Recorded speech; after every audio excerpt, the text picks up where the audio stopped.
She said at the party, "Ugh, I wish I'd come single, I'd be having more fun." Loud enough for everyone to hear. I said, "Let's fix that." Then I left. Her 47 missed calls that night when her ride home left without her.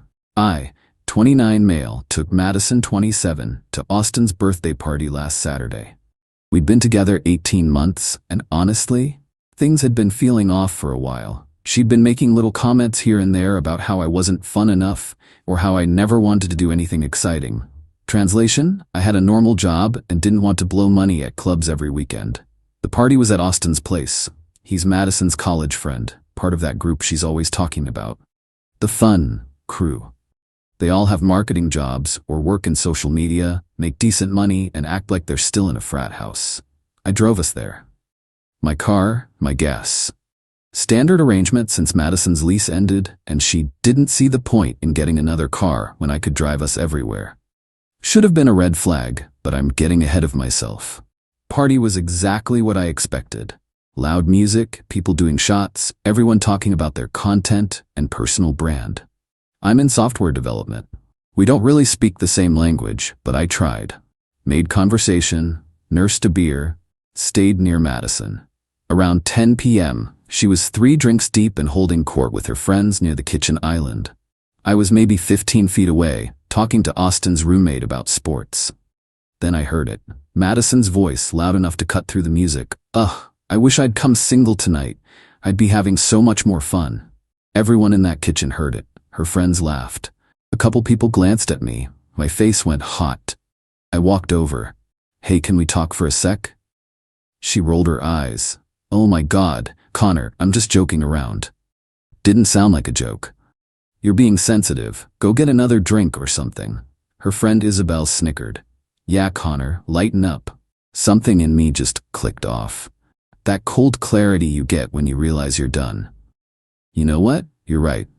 Madison blinked. "What? You should have come single. Let's fix that." I pulled my keys out of my pocket. "Have fun. Find your own ride home." Her eyes went wide. "Wait, what? You heard me? I'm leaving? You wanted to be single tonight? Congrats." "Connor, I was kidding." "Cool. Enjoy your night." I turned and walked out. Heard her calling after me, but I didn't stop. Got in my car and drove home. The whole drive, my phone buzzed non-stop in the cup holder. I didn't look at it once. Got home around 10:45. Finally checked my phone. 32 missed calls, 50-something texts. Still coming in.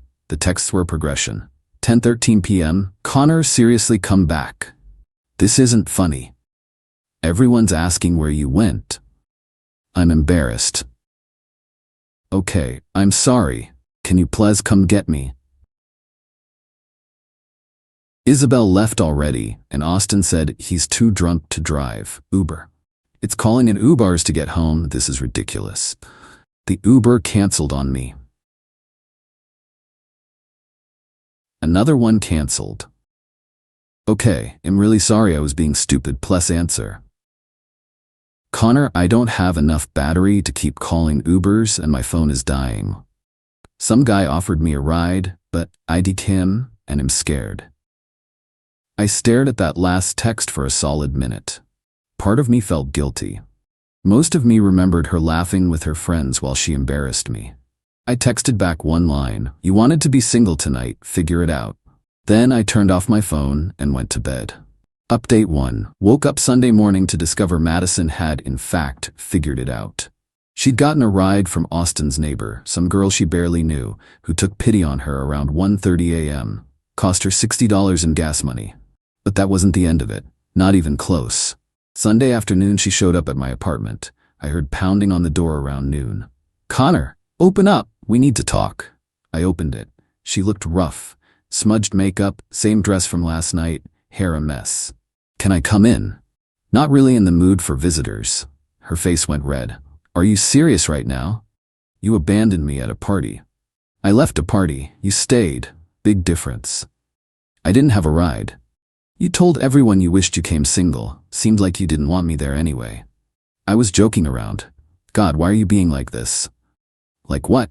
Someone who doesn't appreciate being disrespected in front of your friends?" "Disrespected?"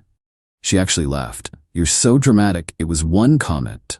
One comment that everyone heard. One comment your friends thought was hilarious.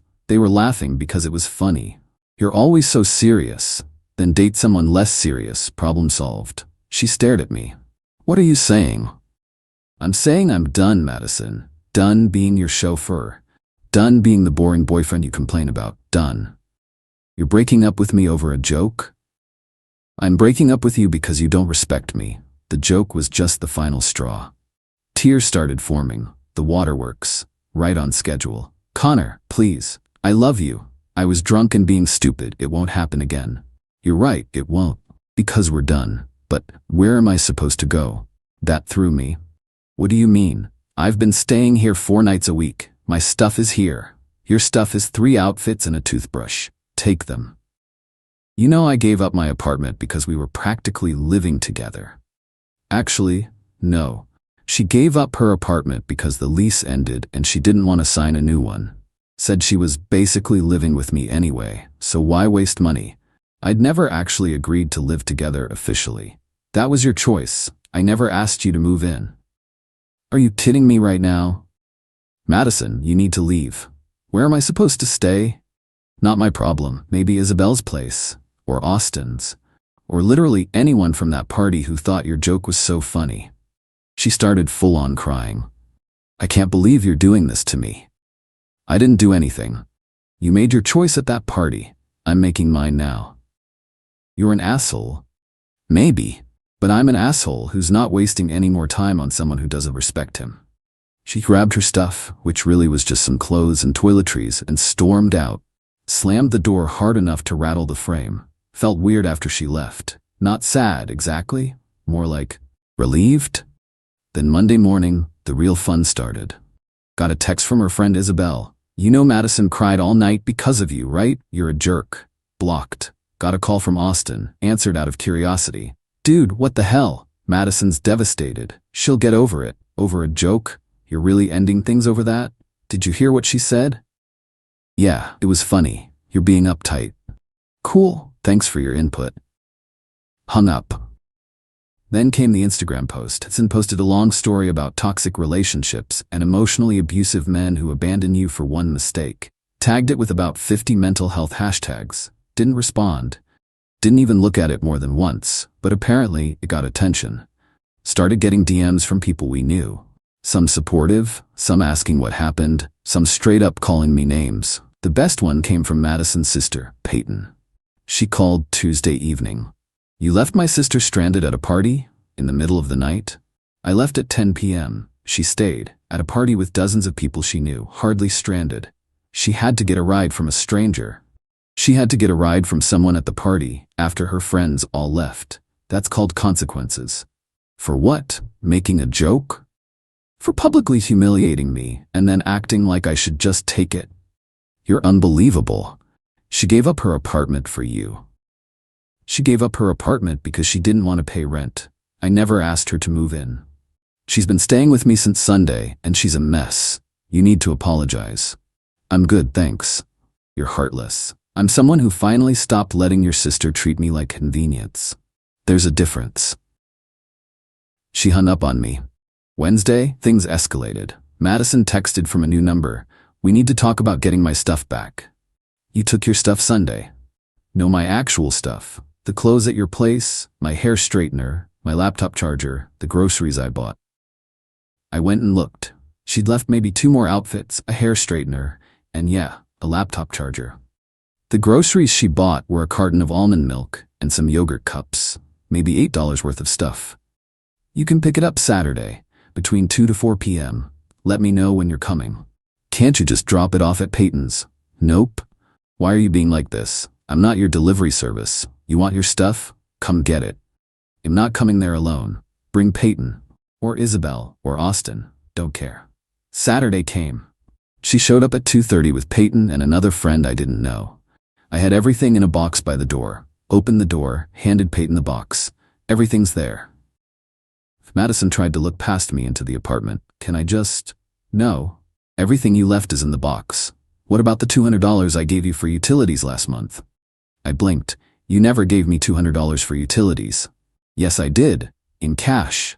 Madison, you never once paid utilities or rent or anything. Peyton jumped in. She said she was contributing.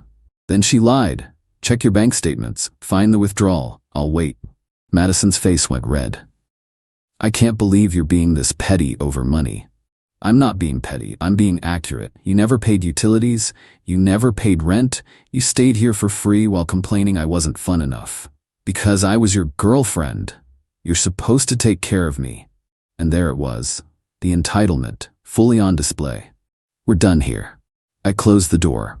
Heard them talking outside for a few minutes. Lots of angry muttering. Then they left. Update 2. The week after the stuff pickup, Madison went scorched earth. First, she and her friends started leaving reviews on my company's public pages. Nothing directly about me, but stuff like, this company hires people with no integrity and would never work with a business that employs someone who abandons women at parties.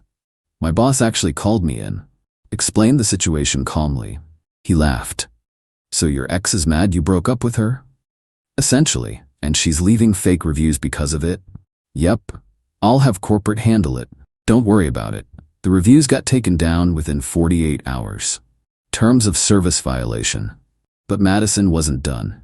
She started texting my friends, the ones she'd met through me over the past 18 months. One of them, Trevor, sent me screenshots. Madison, hey, I know we don't talk much, but I wanted you to know what Connor did to me. Madison, he left me at a party alone at night, and now he won't even talk to me. Madison, I've been literally homeless, staying on my sister's couch, and he doesn't even care. Trevor's response, Madison, I was there that night. I heard what you said. Connor wasn't in the wrong. It was a joke. Jokes are supposed to be funny. She'd sent similar messages to 3 other friends. All of them told her some version of the same thing. She blocked all of them. Then came the Venmo request. $450 with the note, for rent, utilities/food from the last month. I denied it with my own note, never agreed to financial support. She sent another one, $280, gas money for driving me everywhere for 18 months. Denied. You never offered to pay, not my problem. She sent a third one, $125, emotional damages. I screenshotted all 3 and posted them to my close friend's story with the caption, "The audacity." Got a lot of supportive messages, including one from her college friend Nathan, who I'd met a few times. Bro, Madison told everyone at Austin's party last night that you're financially abusing her by withholding her money. Just wanted you to know she's lying. Financially abusing her. By not giving her money she never had a claim to. The logic was impressive. The following Tuesday I got a letter. Actual certified mail, from a lawyer. My heart sank for a second. Opened it. Read it. It was a cease and desist letter, demanding I, 1. Stop harassing Madison. 2. Return her property, unspecified. 3. Pay her $800 in owed financial compensation. 4. Remove all social media posts referencing her. I read it 3 times. Then I noticed the lawyer's name and firm. Googled them. It was one of those pay $100 and we'll send a scary letter services. Not a real legal threat. I ignored it. But I did call my own lawyer, my college roommate from way back, Dennis, who specialized in family law. Connor, you got a letter from an online legal threat service. It's worth less than the paper it's printed on. So I don't need to respond? Only if you want to waste your money. She's got no case. You didn't harass her, you don't have her property, you don't owe her money, and your social media posts are protected speech as long as they're true. So what do I do? Nothing. If she actually retains a real lawyer and files something, call me. But that letter? Trash it. I trashed it. Thursday night, Madison's sister Peyton called again. I almost didn't answer. What? You need to stop being stubborn and just pay Madison what you owe her. I don't owe her anything. She's broke. She can't afford her own place because you kicked her out. She didn't have a place when we were together. That's not my fault. You let her think you were serious about her. She gave up her apartment. She gave up her apartment because she didn't want to pay rent. I never asked her to do that. You let her stay with you. Yeah, as my girlfriend, which she apparently hated based on that comment at the party. She was drunk and being stupid, and I decided I didn't want to be with someone who gets drunk and disrespects me publicly. That's my choice. You're ruining her life. I'm living mine, she can figure out hers. You know she had to borrow money from our parents to afford rent this month? That's between her and your parents. You are such an... I hung up. Blocked the number. Friday afternoon, I got a text from Austin. Dude, Madison showed up at my place last night crying, saying she has nowhere to go. I'm letting her stay on my couch, but you need to fix this. Nothing to fix. We broke up. She needs to figure out her living situation. You're really gonna let her be homeless? She's not homeless. She's staying with you. Temporarily. Still not my problem. Wow, real classy, Connor. About as classy as her telling everyone at your party she wished she came single. No response to that. Saturday evening, I was grabbing dinner with Trevor and 2 other friends. We were talking about work stuff when Trevor's phone buzzed. He looked at it and laughed. Yo, you're not gonna believe this. He showed me his screen. Instagram story from Isabel. A video of Madison, clearly drunk, crying to the camera about how she gave up everything for a man who threw her away over nothing, and how she was learning to love herself again, and how toxic men will show their true colors eventually. The video had hundreds of views. Comments were mixed, some supportive, some skeptical, some straight up calling her out. One comment from someone named Anthony. Weren't you the one who said you wished you came single at the party? That's what started this, right? Isabel's reply. That's taken out of context. Anthony, I was there. She said it loud enough for everyone to hear, including Connor. Wasn't taken out of context at all. Trevor scrolled down. More people from the party were commenting. The narrative was falling apart. She really thought no one would call her out? Trevor shook his head. Entitled people always think they're the victim, I said. The next day, Nathan messaged me. Madison got into a fight with Austin. He's kicking her out. Thought you should know she's probably gonna come after you again. Thanks for the heads up. Sure enough, Sunday night, doorbell rang. I checked the camera. Madison, Peyton, and someone who looked like their mom. I didn't open the door. Spoke through the camera. What do you want? Madison's mom spoke up. Young man, we need to talk about this situation. No, we don't. My daughter is in crisis because of you. Your daughter is in crisis because she made bad choices. That's not my problem. You will not speak about my daughter that way. Then leave my property. Madison started crying. Connor, please, I'm sorry. I'm really, really sorry. Can we just talk? We have nothing to talk about. I know I messed up. I know I said something stupid. But you're really gonna throw away 18 months over that? I'm not throwing anything away. You did that at the party. I'm just not picking up the pieces. I have nowhere to go. That's not my responsibility. You owe me. Her voice changed. Angry now. I gave up my apartment for you. No, you didn't. Stop lying. I stayed with you. I was your girlfriend. You're supposed to help me. I don't owe you anything, Madison. We're done. Move on. You're just like every other asshole guy. You use women and throw them away. I didn't use you. You used me. Free place to stay, free rides everywhere, free everything. And you complained the whole time. I'm done being used. Her mom jumped back in. How dare you? I ended the camera connection. Turned the volume off. Let them yell at the door for another 10 minutes before they finally left. Final update. It's been 5 weeks since the party. Things have finally settled down. Madison stopped trying to contact me after the doorstep incident. Heard through Nathan that she moved back to her hometown about an hour away, staying with her parents. Apparently, they're making her pay rent and contribute to groceries. She's not happy about it. Peyton sent one final text from yet another number. I hope you're happy. Madison had to quit her job and move home because of you.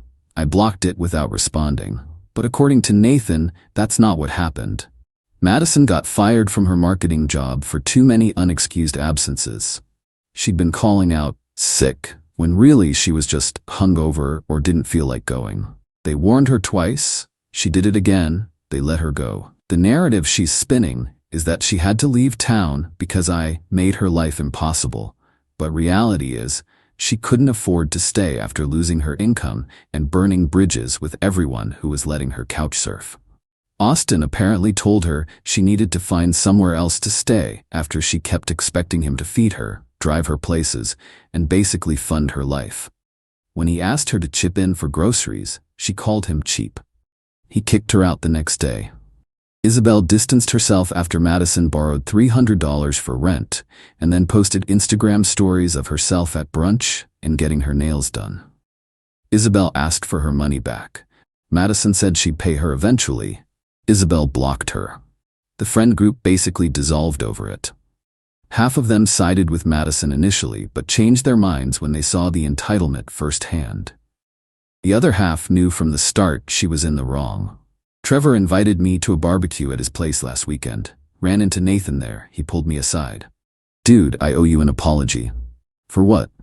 "For not saying something at the party. I heard what Madison said. Saw your face. I should have backed you up. Not your fight." "Yeah, but still, we all knew she was treating you like her personal chauffeur and ATM. None of us said anything because, I don't know, we figured it was your relationship. But watching how she's acted since you left, man, you dodged a bullet. Appreciate that. For what it's worth, everyone knows the truth now. She tried spinning it like you're this monster, but too many people were at that party. They heard what she said. They know she brought it on herself." Felt validating, honestly. Not that I needed validation, but it was nice to know I wasn't crazy. As for me, I'm doing fine. Better than fine, actually. My apartment feels like mine again. I'm not spending half my paycheck on someone else's lifestyle. I'm not driving across town 3 times a week for someone who complains the entire time. I'm not walking on eggshells trying not to be too boring. Been hanging out with friends more. Picked up running again. Actually have time and money for hobbies. Went on a date last week. Nothing serious, just coffee with someone I matched with on an app. We talked about books and travel. She paid for her own coffee. Didn't complain once about how I wasn't fun enough. Is it weird that that felt revolutionary? That someone could just be pleasant? Not make everything about what I wasn't doing for them? My therapist says I was in a pattern of accepting less than I deserved. That Madison's behavior was emotionally draining, and I normalized it because it happened gradually. The party comment wasn't the problem. It was the final straw of 18 months of being taken for granted. Looking back, there were red flags everywhere. The way she never offered to pay for anything. The way she complained about my apartment but refused to contribute to rent. The way she'd make plans with her friends and just expect me to drive her. The way she'd criticize me for not being spontaneous enough, while simultaneously expecting me to fund her spontaneity. I ignored all of it because I thought that's what relationships were. Compromise, sacrifice, putting up with stuff. But there's a difference between compromise and being a doormat. Took me too long to figure that out. The funniest part? She really thought I'd come crawling back. That the threat of losing her would scare me into apologizing and taking her back. That I'd be so desperate to not be alone that I'd accept being disrespected. Instead, I'm here. Single, peaceful, and actually happy. She's back home with her parents, unemployed, burning through her friend group and learning that actions have consequences. Some people might think I was too harsh, that I should have given her another chance, that leaving her at the party was petty. Maybe it was petty, but it was also the wake-up call I needed. The moment I realized I'd rather be alone than be with someone who didn't respect me. And honestly, being alone is pretty great. Got a text yesterday from an unknown number. Didn't recognize it. Opened it anyway. "Hey, this is Nathan. Madison asked me for your new address. I told her I didn't have it. Just wanted to give you a heads up that she's still not over it. Thanks, man. Appreciate the warning. No problem. Also, if you're ever down to grab a beer, let me know. You seem like good people." Will do. Blocked Madison's old numbers preemptively. Changed my social media to private. Not taking any chances. The way I see it, I'm not the one who screwed up. I'm not the one who publicly humiliated my partner. I'm not the one who expected someone to bankroll my lifestyle.